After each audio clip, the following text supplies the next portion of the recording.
Je lance GeoGebra 5 afin de pouvoir construire un rectangle qui me permettra d'arriver à un kaléidoscope. Je vois qu'ici j'ai plusieurs outils dans le menu, notamment l'outil géométrie, c'est ce que je choisis. Je maximise la taille de la fenêtre. Je me retrouve ici avec uniquement une fenêtre de géométrie. Dans affichage, je vais rajouter la fenêtre d'algèbre. Bien. Dans affichage, dans options, pardon, je vais d'abord modifier la taille des caractères pour que ce soit plus visible à l'écran. Je passe tout en 20. Voilà. Donc ici, j'ai la possibilité d'activer ou pas des axes, d'activer ou pas une grille qui peut me permettre de positionner des points. Là, je vais tout de suite définir un curseur qui va me permettre de fixer la taille de mon rectangle. Je ne vais pas changer le nom de mon curseur, je vais le laisser à A. Je vais par contre passer le minimum à 0 et le maximum à 10 et prendre un incrément de 1. Ce qui veut dire que je vais pouvoir faire bouger mon curseur de 0 à 10 par pas de 1. Bien. Commençons à 4. Je vais commencer par tracer un segment de longueur 4. Donc de longueur A en fait. Ce qui fait que quand on me demande la longueur, je mets A. A vaudra 4. On remarque que si je prends l'outil flèche, pardon, et que je déplace le curseur, cela modifie la taille de mon segment. Je vais ensuite aller chercher l'outil perpendiculaire, tracer la perpendiculaire à la droite AB passant par A, puis la perpendiculaire à la droite AB passant par B. On sait qu'un outil peut être sélectionné quand il devient surbrillant.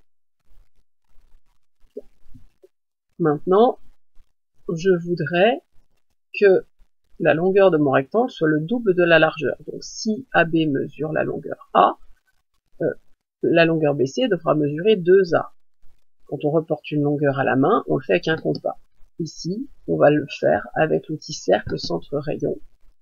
Cercle de centre B par exemple, et de longueur 2A. Alors, là, vu le A que j'ai pris, la figure est un peu grande, mais on voit que l'on peut adapter avec le curseur la taille de la figure. On pourrait aussi dézoomer avec la molette de la souris.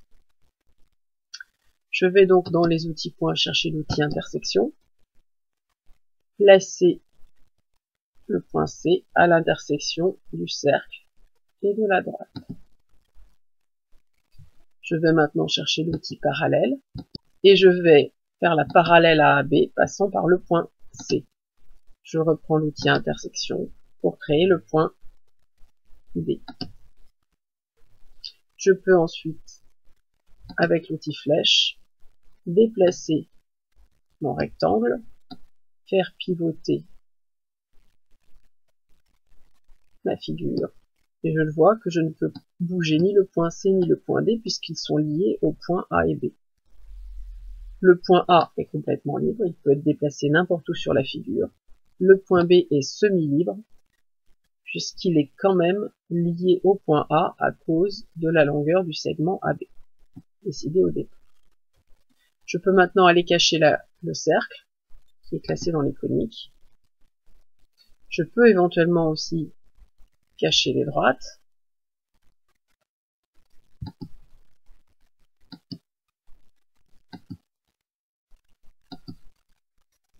Et utiliser l'outil segment pour compléter ma figure.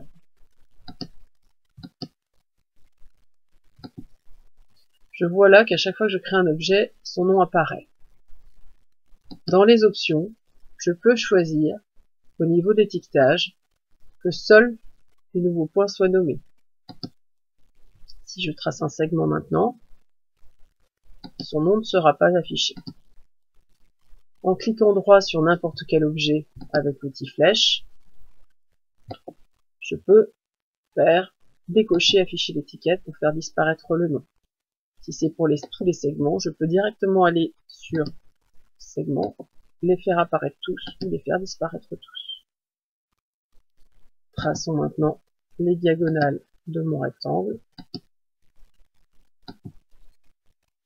J'ai donc créé un rectangle barre long. Je n'oublie pas de sauver ma figure en allant dans Fichier, Sauvegarder sous. Il faut ensuite aller dans son répertoire.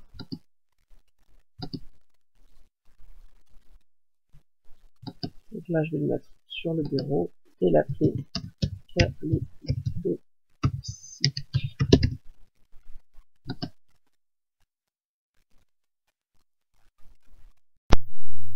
Je peux aussi décider de renommer des objets de deux manières. Avec l'outil flèche, je clique sur ce point par exemple et je fais renommer et je peux l'appeler O1 si je veux ou Tartampion ou comme je veux. L'outil le C, par exemple si je clique droit ici, je peux également le renommer en O3. Je peux renommer les points pour que cela corresponde au schéma donné pour la construction. C'est aussi possible de changer les couleurs et l'aspect des segments, des lignes en général. Donc, par exemple, avec l'outil flèche, je vais choisir ce segment-là. Je vois qu'ici, je peux changer sa couleur et qu'ici, je peux changer la nature du trait. Par exemple, des pointillés. Celui-là, je pourrais très bien décider de le faire apparaître en vert, ou en vert très clair, ou en petits points, très légers. On verra peut-être pas grand-chose, on va peut-être prendre un bleu quand même. Voilà. De cette manière, on va pouvoir définir sur le kaléidocycle quelle zone on veut découper et quelle zone on veut plier. L'outil qui vous sera utile en fin de kaléidocycle. Vous pouvez prendre l'outil intersection pour créer l'intersection des deux diagonales par exemple. Bien. On voit que sur le schéma qui est donné, les rectangles ne vont pas jusqu'en bas, par contre il nous reste un triangle ici. Donc avec l'outil symétrie axiale, si on prend la symétrie du point B par rapport au segment AD, ça nous donne un point B'. Il nous suffira ensuite, avec l'outil segment, de finir le triangle.